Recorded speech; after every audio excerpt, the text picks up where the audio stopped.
Bonjour, bienvenue sur le monde du droit dans notre émission consacrée à la responsabilité pénale des entreprises et des dirigeants.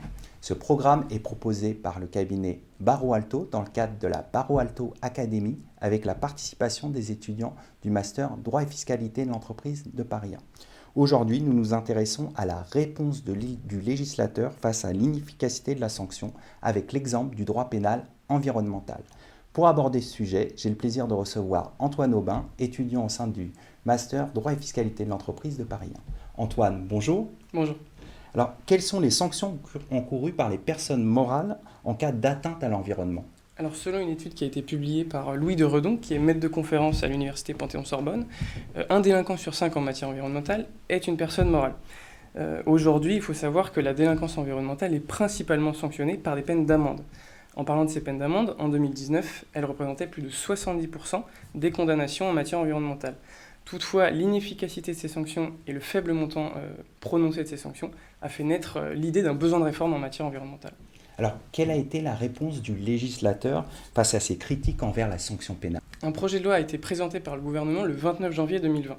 Ce projet a pour effet principal d'adapter la convention judiciaire d'intérêt public à la matière environnementale. Alors, pour parler en quelques mots de la convention, il s'agit d'un plaidé coupable qui est offert aux entreprises qui auraient pollué illégalement.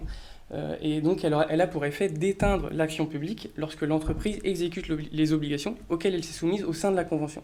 Alors, en parlant de ces obligations, en fait, elles peuvent prendre la forme tout simplement de la remise en état de l'environnement atteint lorsque cela est possible, ou encore la mise en place d'un programme de conformité, et ce, dans un délai de 3 ans. Alors, est-ce que la justice négociée s'accompagne-t-elle d'un rehaussement de la sanction ? Tout à fait, on l'a vu, les sanctions pénales financières sont souvent trop indolores vis-à-vis de certaines personnes morales. Par exemple, dans l'affaire Erika, la célèbre affaire Erika, le groupe Total avait été condamné à 200 millions d'euros de dommages et intérêts, mais seulement 375 000 euros d'amende. Alors l'idée du législateur ici, c'est de rehausser finalement la sanction pénale. Désormais, les amendes pourraient atteindre jusqu'à 30% du chiffre d'affaires de la société. Voilà qui devrait dissuader un petit peu plus les personnes morales de se désintéresser de la matière environnementale.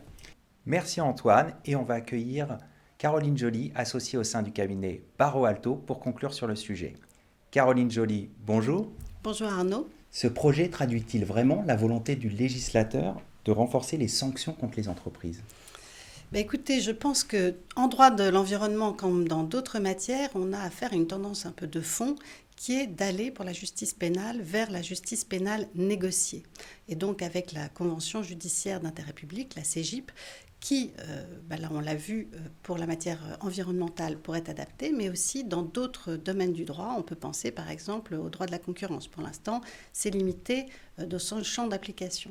Et c'est donc à cette nouvelle tendance de fond que les dirigeants et leurs entreprises doivent s'adapter. Merci Caroline.